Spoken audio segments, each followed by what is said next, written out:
আলহামদুলিল্লাহ। মুসাস মোহতারাম, ঐতিহ্যবাহী যশোর জেলা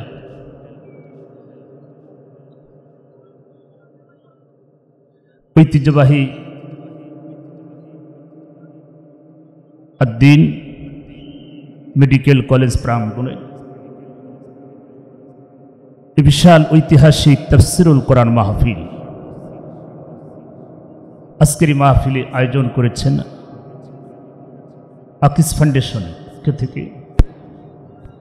আজকের এই মাহফিলের সুযোগ্য সুনামধন্য সভাপতি, প্রধান অতিথি, বিশেষ অতিথি, আমন্ত্রিত অতিথিবৃন্দ, সম্মানিত পরিচালক, আজকের মাহফিলের বিশেষ আলোচক বিন্দু, আলোচনায় যিনি আসবেন আমাদের বাংলাদেশের কোটি কোটি মানুষের হৃদয়ের স্পন্দন, কারা নির্যাতিত আলেম দ্বীন জনাব হাফেজ মৌলানা রফিকুল ইসলাম মাদানী, আল্লাহ তার গোলামকে হায়াতে তৈয়বা সিয়াতে কুল্লিয়া দান করুক। সবাই বলেন আমিন। আজকের এই মাহফিলের প্রধান আকর্ষণ, প্রধান চিফ গেস্ট, কারা নির্যাতিত আলেম দ্বীন, আমাদের কুষ্টিয়ার গর্ব, কোটি কোটি যুবকদের আইডল আলহাজ হাফেজ মৌলানা মুফতি আমির হামজা হাফিজাহুল্লাহ, আল্লাহ তার গোলামকে সুস্থতা দান করুক। সবাই বলেন আমিন। আজকের মাহফিলের অতিথিবৃন্দ, সামনে বসা দিনদার, ইমানদার, কোরআন প্রেমিক, তাওহীদি জনতা,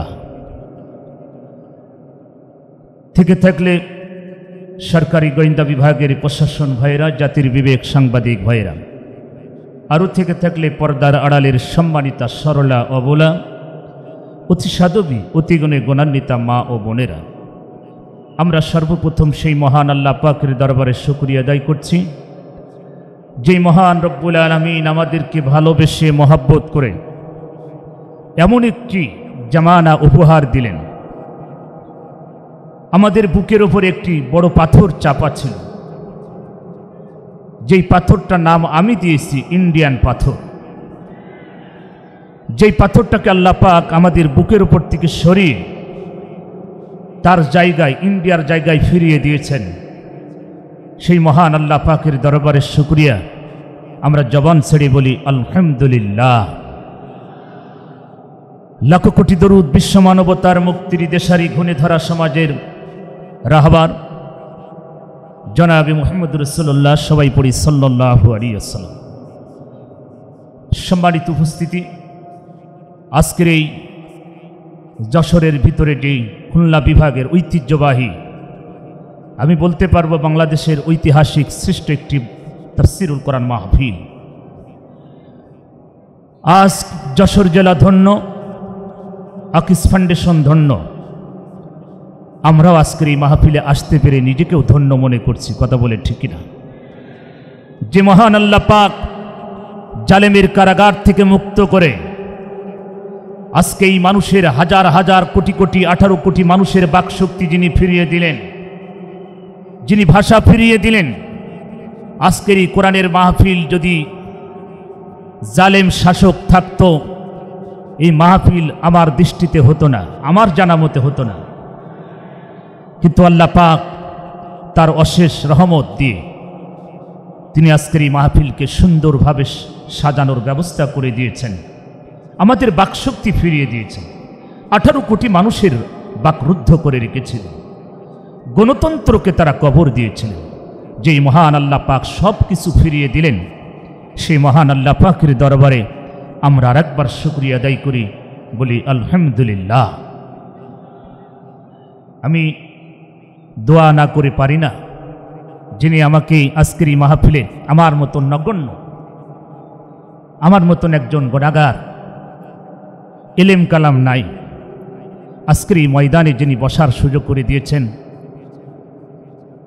আকিস ফাউন্ডেশনের যিনি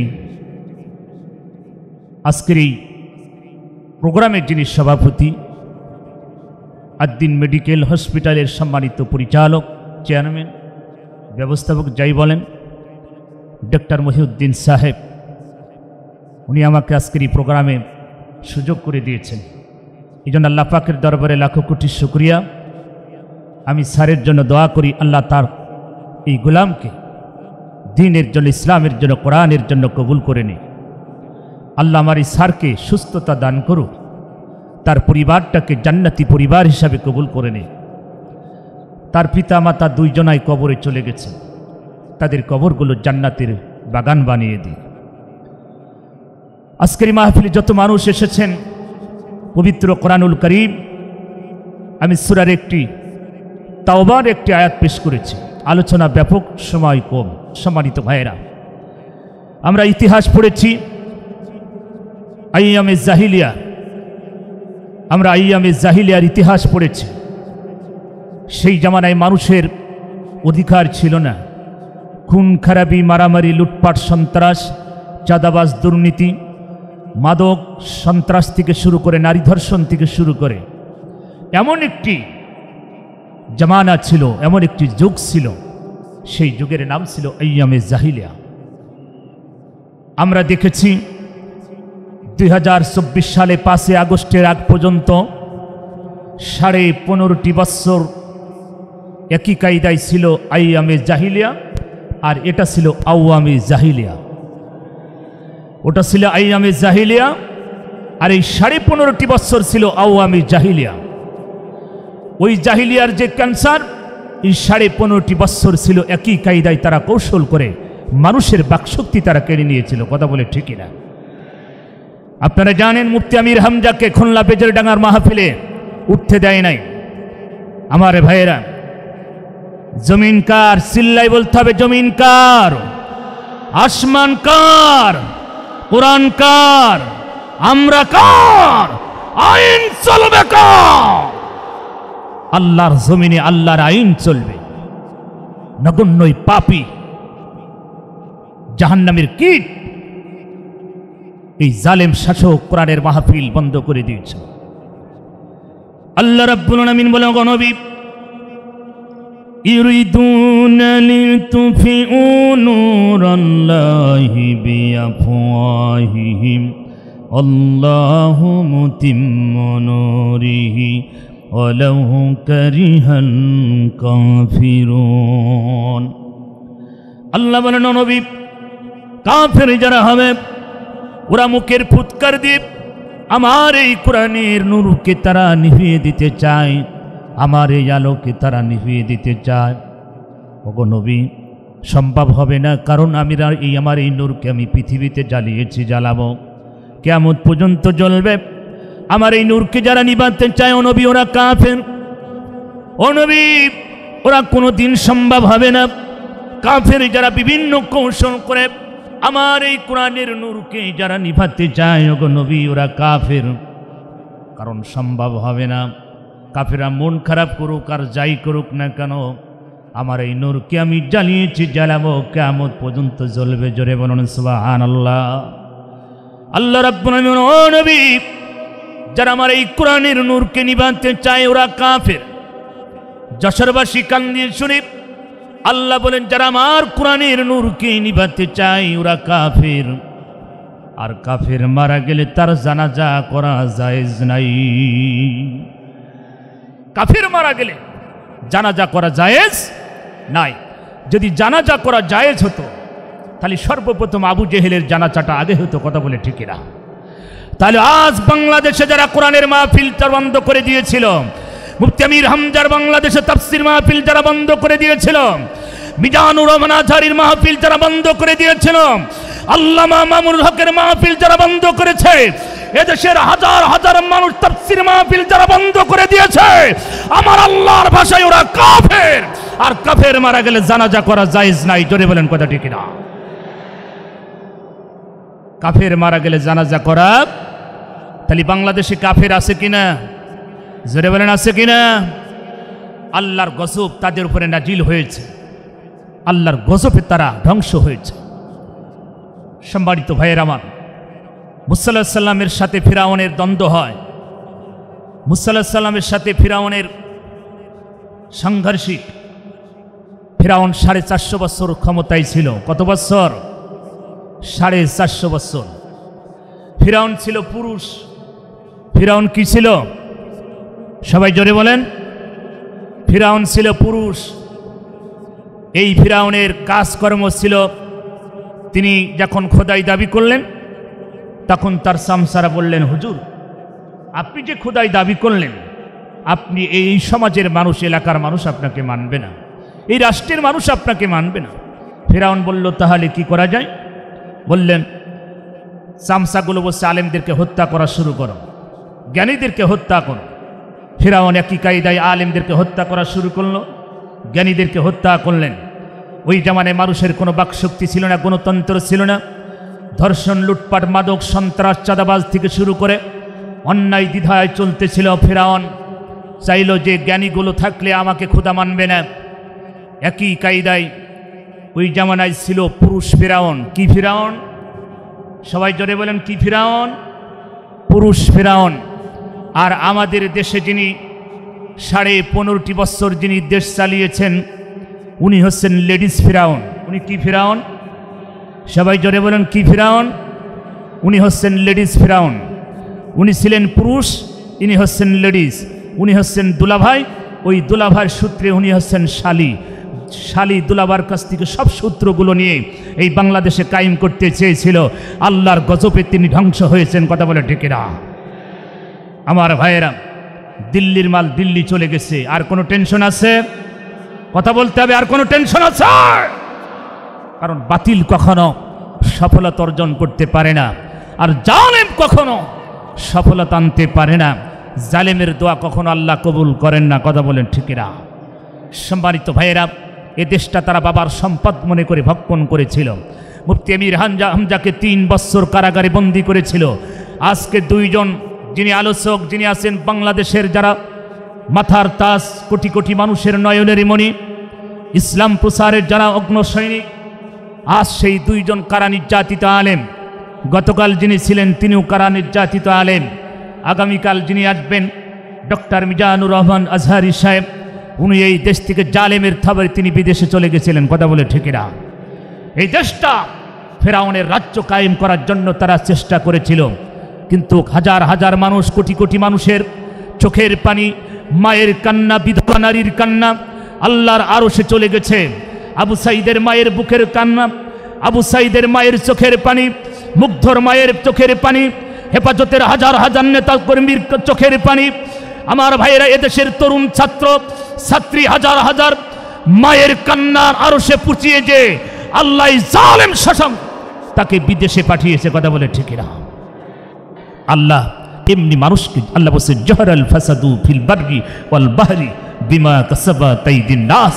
হে নবী, জলে, স্থলে, সাগরে, পানিতে যতগুলো গজব, সিডন, নার্গিস, আইলা, অমিকরণ, যত কিছু গজব পৃথিবীতে আমি দিয়েছি, সব বান্দার হাতের কামা।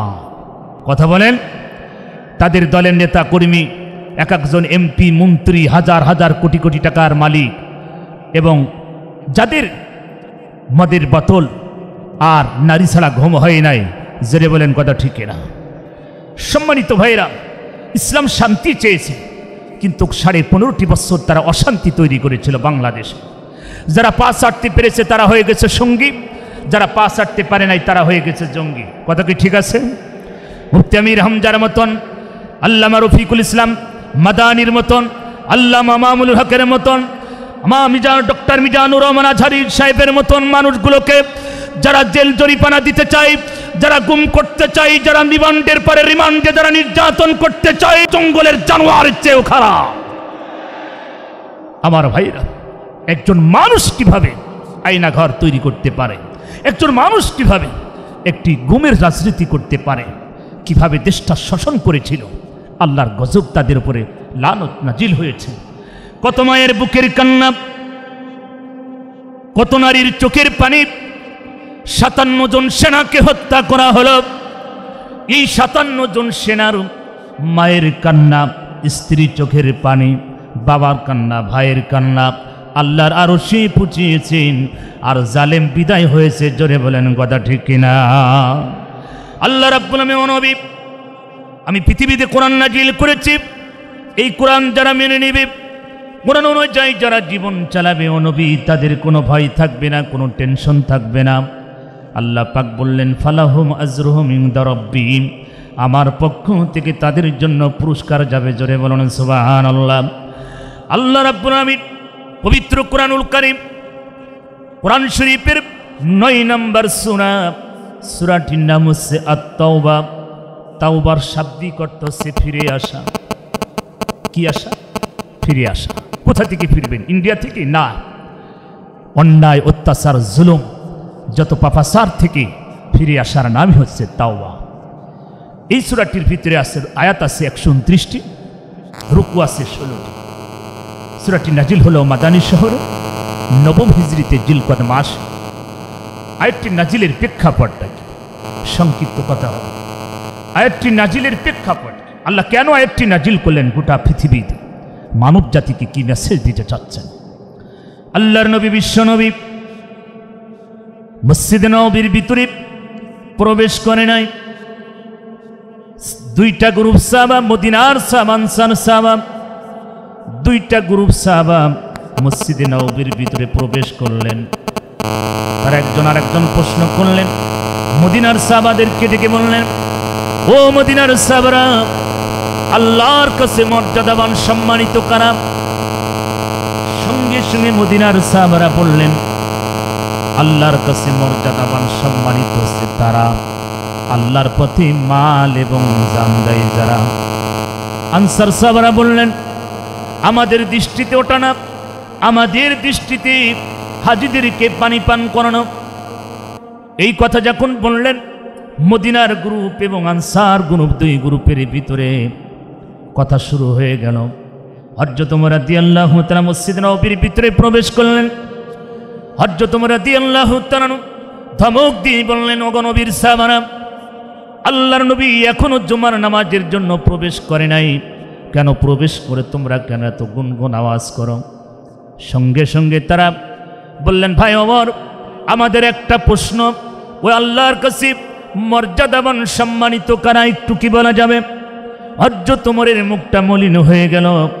মদিনার সাহাবারা একই কায়দায় প্রশ্ন করলেন, ভাই ওমর, আমাদের দৃষ্টিতে আল্লাহর কাছে মর্যাদাবান সম্মানিত হাজিদেরকে পানি পান করানো না, আল্লাহর পথে মাল এবং জান দেওয়া। ভাই ওমর, আপনি কি বলবেন আল্লাহর কাছে মর্যাদাবান সম্মানিত কারা?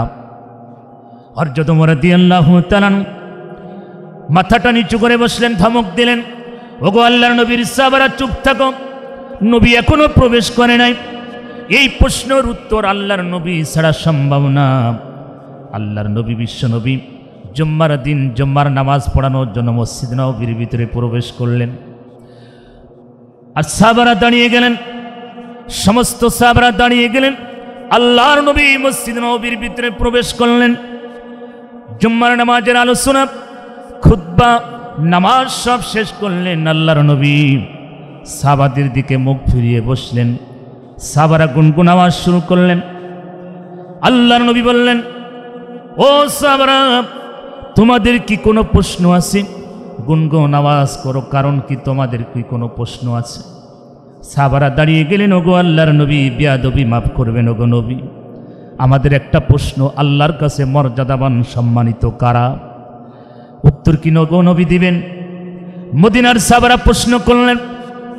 নবী মাথাটা নিচু করলেন, কারণ আমার নবী আবল তাবল কোনো কথা বলেন না, ওহির অপেক্ষায় বসে থাকলেন, কখন জানি ওহি আসবে। আনসার সাহাবারা কি প্রশ্ন করলেন, ওগো নবী, বেয়াদবি মাফ করবেন, আল্লাহর কাছে মর্যাদাবান সম্মানিত কারা, আপনি কি বলবেন? নবী মাথাটা নিচু করে বসলেন। উত্তর তিনি দিলেন না, কারণ ওহির অপেক্ষায় বসে থাকলেন।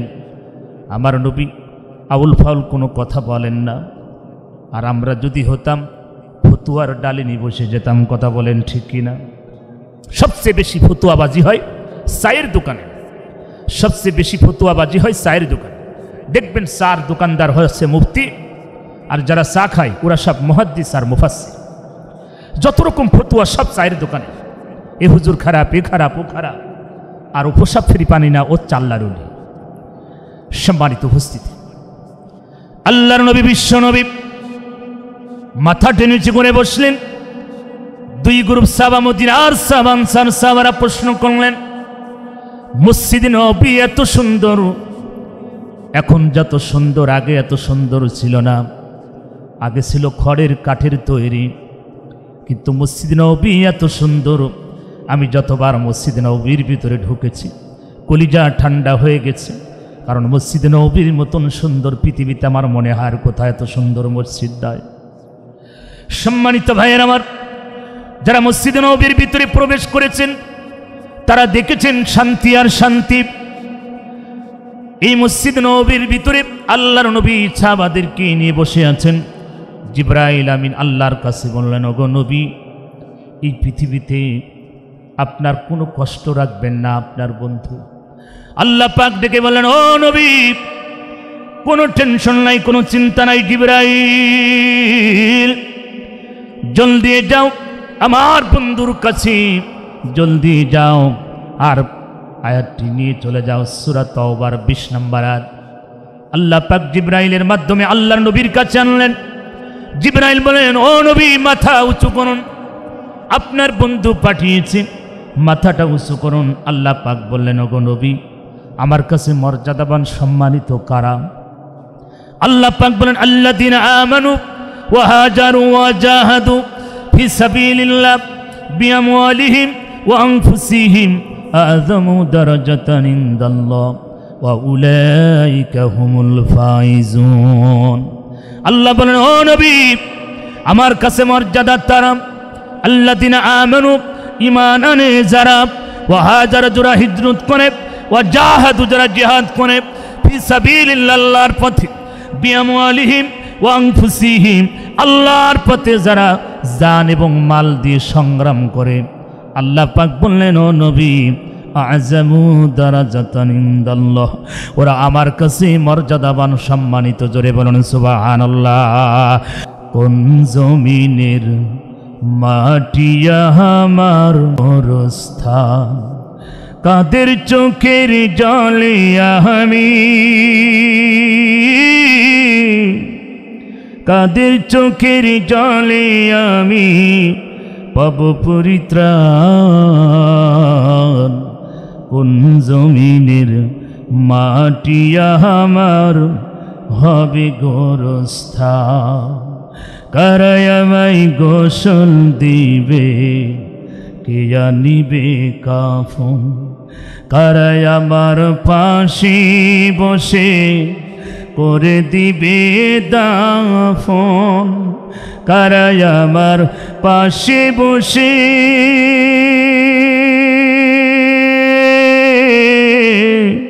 কারাই আমার পাশে বসে শোনাবে কোরআন। কোন জমিনের মাটি আমার হবে গোরস্থান, কোন জমিনের মাটি আমার হবে গোরস্থান। যদি বলেন মারহাবা। সম্মানিত ভাইয়ান আমার, আল্লাহ পাক আয়াতটি নাজিল করে বলেন, ও নবী, আল্লাযীনা আমানু ওয়া হাজারু ওয়া জাহাদু ফি সাবিলিল্লাহ বিআমওয়ালিহিম ওয়া আনফুসিহিম আল্লাহর পথে যারা মাল দেয় আর জান দেয়, আল্লাহর কাছে মর্যাদাবান সম্মানিত তারা হয়। আল্লাহ পাক বলেন, ও নবী, খালি মর্যাদাবান সম্মানিত তারা হবে না, আমি আল্লাহ ওয়া উলাইকা হুমুল ফাইজুন, আমি আল্লাহ তাদের জীবন সাকসেস করে দিব, পরিপূর্ণ করে দিব। আমি আল্লাহ তাদের কল্যাণ কোনো একটি আমি তাদের জীবন ব্যবস্থা করব। নবী, ভয় নাই, কোনো টেনশন নাই, কোনো চিন্তা নাই।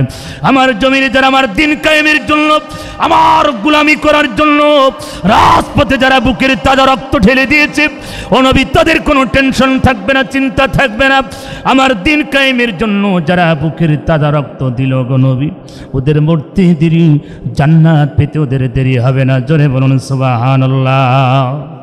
সবারই তো ভাইরা, আজকের আয়াতের ভিতর আল্লাহ পাক এটাই বললেন, আল্লাহর কাছে মর্যাদাবান সম্মানিত হচ্ছেন তারা আল্লাহর পথে মাল এবং জান দেয় যারা।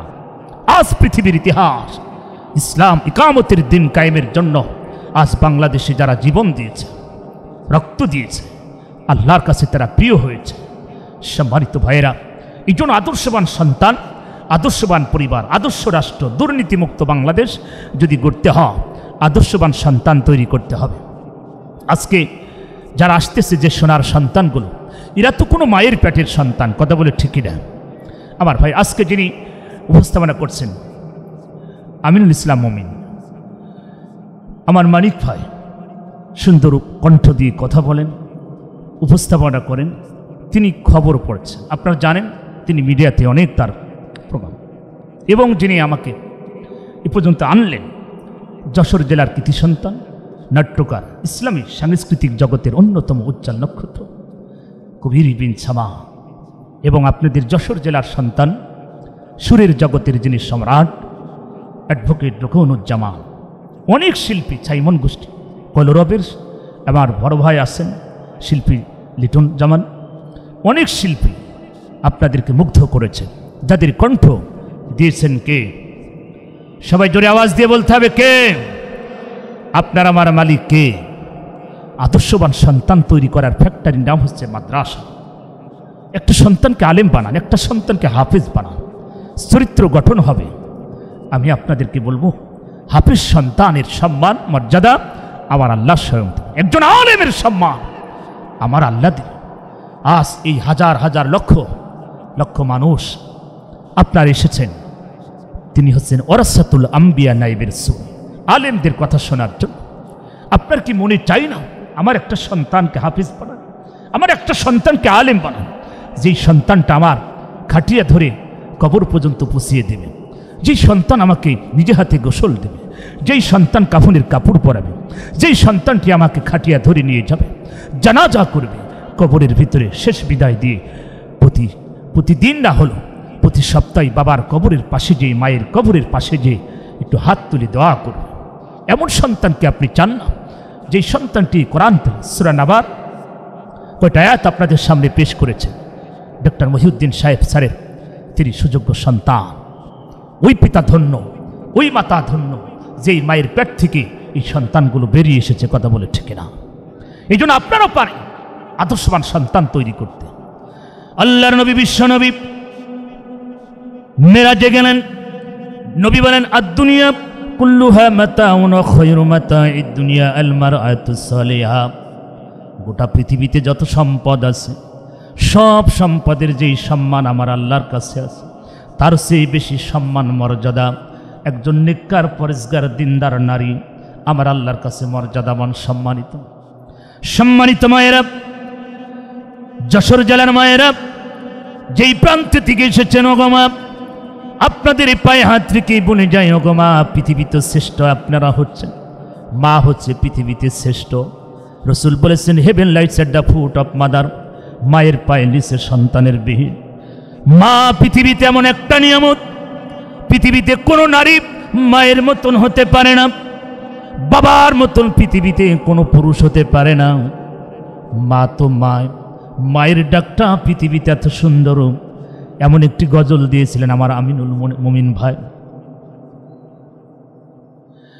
এত সুন্দর একটা মায়ের গজল দিয়ে চোখের পানি ফেলে দিয়েছেন। সম্মানিত ভাইয়ের, আমার মা পৃথিবীতে একটা শ্রেষ্ঠ নিয়ামত।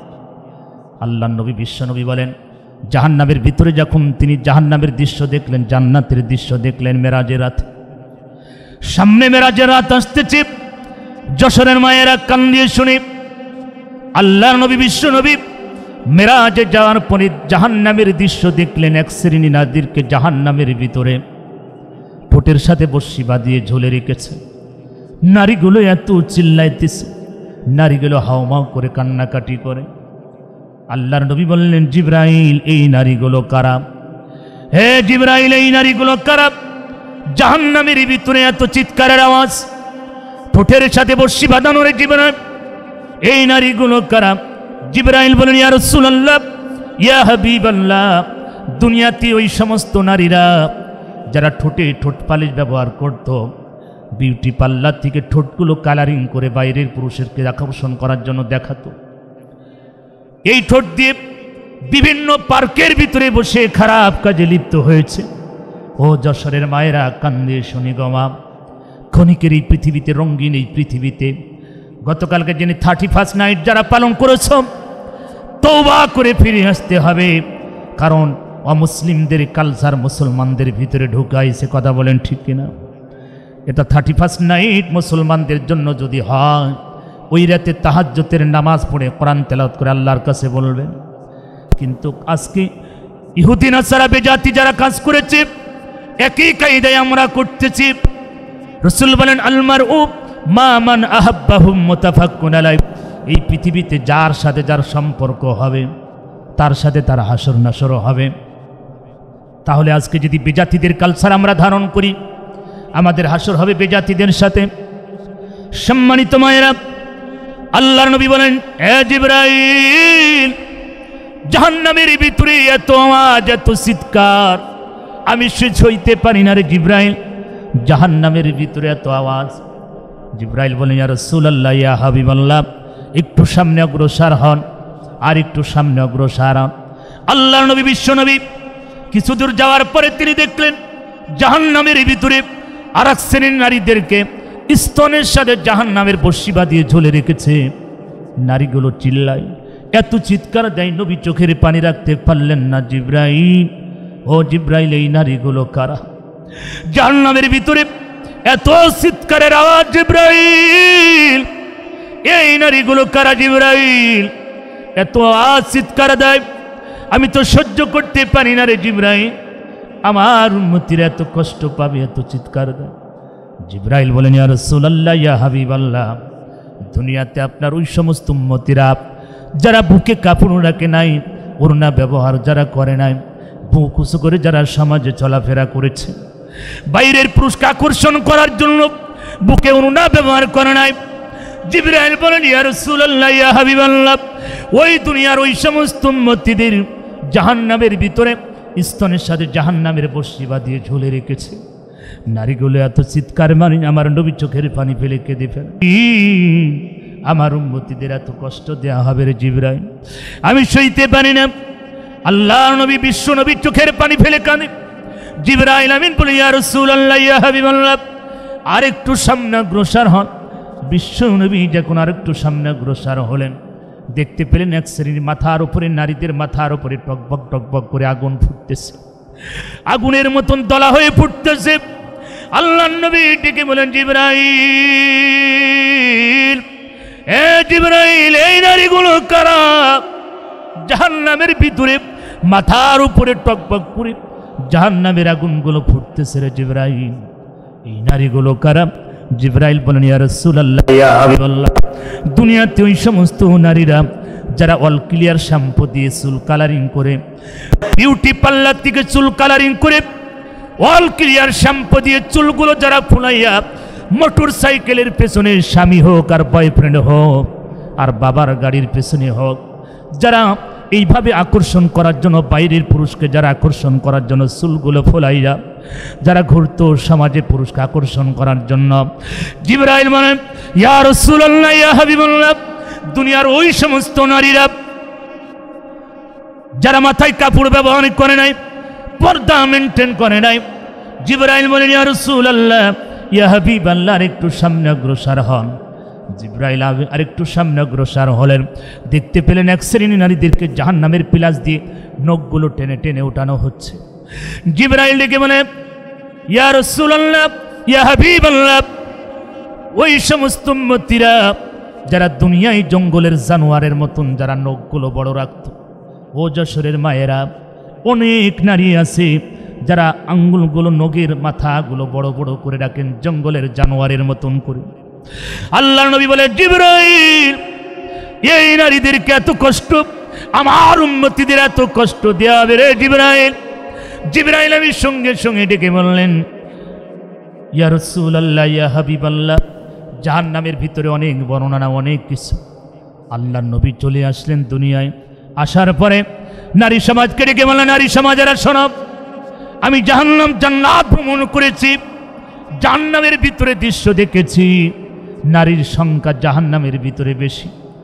নারীরা প্রশ্ন করলেন ইয়া রাসূলুল্লাহ, ইয়া হাবিবাল্লাহ, ইয়া রাসূলুল্লাহ, ইয়া হাবিবাল্লাহ, জাহান্নাম থেকে বাঁচার উপায় কি? সঙ্গে সঙ্গে আল্লাহর নবী যখন এই প্রশ্ন করলেন, ও নারী সমাজেরা, আমি জাহান্নাম জান্নাত ভ্রমণ করেছি, দেখেছি, জাহান্নামের ভিতরে নারীর সংখ্যা বেশি। নারীরা প্রশ্ন করলেন, ওগো নবী, আল্লাহর নবী, জাহান্নাম থেকে বাঁচার উপায়টা আপনি বলবেন। আল্লাহর নবী বললেন ও নারী সমাজ তোমরা শোনো, জাহান্নাম থেকে বাঁচার উপায় 5 ওয়াক্ত নামাজ তোমরা পড়বে, পর্দা মেনটেন করবে, রমজান মাসে রোজা রাখবে, আর স্বামীর জায়েজ কথাগুলো তোমরা শুনবে, আর আল্লাহর পথে বেশি বেশি তোমরা দান করবে, কারণ দানের বিনিময়ে জান্নাতের পথ প্রসার হয়। জোরে বলুন সুবহানাল্লাহ। সম্মানিত মায়েরা, নবী বললেন এই 5টা কাজ যদি তোমরা করতে পারো, জান্নাতের 8টা দরজা তোমাদের জন্য ওপেন হয়ে যাবে। যে কোনো দরজা দিয়ে তোমরা জান্নাতে প্রবেশ করবে। সেদিন আমার আল্লাহ তোমাদেরকে নিষেধ করবে না। ও যশোরের মায়েরা, পায়ের ভিতরে হাত রেখে বলে যাই গো মা, ক্ষণিকের এই পৃথিবীতে, রঙ্গিন এই পৃথিবীতে চিরদিন থাকবো না। আমি আপনি কবরে চলে যাব না মা। 5টা কাপড়ের কাপড় নিয়ে আপনি কবরে যাবেন, কেউ আপনার সঙ্গী হবে না। আমার সম্মানিত ভাইরা, যশোরের ভাইরা, আপনি 3টা কাপড়ের কাপড় নিয়ে কবরে যাবেন, আপনার সঙ্গী কেউ হবে না। বাবার কবরে সন্তান যাবে না, সন্তানের কবরে বাবা যাবে না, মায়ের কবরে মেয়ে যাবে না, মেয়ের কবরে মা যাবে না। পৃথিবীতে কেউ কারণ নাই, আছে শুধু আমল। আমল আছে, জান্নাত আছে। আমল নাই, জান্নাত নাই। জোরে বলেন কথা ঠিক কিনা? এই জন্য পৃথিবীতে যতদিন বেঁচে থাকবো ঈমান নিয়ে চলতে চাই। ইনশাআল্লাহ রাজি আছেন কি? পৃথিবীতে ক্ষণিকেরই পৃথিবীতে চিরদিন থাকবো না। মেরিজ মর্টাল, অন্তর মানুষ মরণশীল। প্রত্যেকটি জাতিকে চলে যেতে হবে, যাদের প্রাণ আছে। আমি সর্বশেষ আর আপনাদের কষ্ট দিব না। মেহমান চলে আসবেন, আমি আপনাদের কাছ থেকে দোয়া নিতে চাচ্ছি। আমি আজকের এই মাহফিল যারা কষ্ট করেছেন, যত স্বেচ্ছাসেবক ভাই দায়িত্বশীল পালন করছেন, প্রশাসন থেকে শুরু করে স্বেচ্ছাসেবিকা, আমি সবার জন্য দোয়া করি আল্লাহ আজকের এই সওয়াবগুলো তাদের আমলনামায় যেন জারি করে দেন। সাদাকাতুল জারিয়া, রসুল বলেন মানুষ মৃত্যুর পরে তার সব আমলের দরজা বন্ধ হয়ে যায়, কিছু আমল চালু থাকে, সেটা সাদাকাতুল জারিয়া। নেক সন্তান, মসজিদ মাদ্রাসা, ভালো ভালো কাজ। নেক সন্তান হিসাবে ডক্টর মহিউদ্দিন সাহেব, যিনি আজকের এই কাজটা করেছেন, তার সব ভাই মিলে, তার পরিবার ধরে আজকের এই মাহফিল আকিজ ফাউন্ডেশনের পক্ষ থেকে আজকের এই প্রোগ্রাম, আপনাদেরকে অভিনন্দন এবং দোয়া। আর যারা এসেছেন কষ্ট করে, আমি সবার জন্য দোয়া করি আল্লাহ যেন আমাদের এই বাংলাদেশটাকে সোনার বাংলাদেশে কবুল করে। দুর্নীতিমুক্ত বাংলাদেশ আমরা গড়তে চাই। সবাই রাজি আছেন? যারা অতিথিবৃন্দ যারা আছেন, আল্লামা মৌলানা রফিকুল ইসলাম মাদানী, মুফতি আমির হামজা সাহেব, আমি তাদের জন্য দোয়া করে, অতিথিবৃন্দ আমার হাফিজ মৌলানা সাইদুল ইসলাম ভাইয়ের জন্য, কবির বিন সামাদ ভাই, আমার আমিনুল মুমিন ভাইয়ের জন্য, যারা শিল্পী জগৎ আছেন তাদের সবার জন্য দোয়া করে, অতিথি যারা এসেছেন সবার জন্য দোয়া করে। আমি নিজের জন্য, আমি গুনাহগার, দোয়া আছে। ইলম কালাম তো নয়, কিছু কথা বলেছি, ভুল ত্রুটি থাকলে ক্ষমার দৃষ্টিতে দেখবেন। আমরা আগামীর বাংলাদেশ গড়তে চাই, কোরআনের বাংলাদেশ। কি রাজি আছেন? সবাই রাজি আছেন? আগামীর বাংলাদেশ কোরআনের বাংলাদেশ। কোরআনের মানুষগুলো সংসদে যাক, আমরা সবাই চাই। কারা চান? দুআ তুজ করে আমার আল্লাহকে দেখা। আলহামদুলিল্লাহ, আমি আমার আলোচনা এখানে শেষ করছি। সবার জন্য দোয়া করে আজকের এই প্রোগ্রাম যারা করেছেন, কষ্ট করে সাজিয়েছেন, তাদের জন্য দোয়া করে।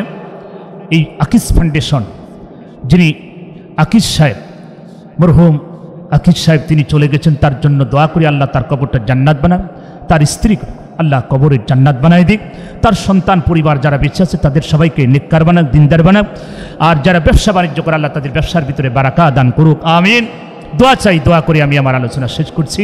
আসসালামু আলাইকুম ওয়া রাহমাতুল্লাহি ওয়া বারাকাতুহু।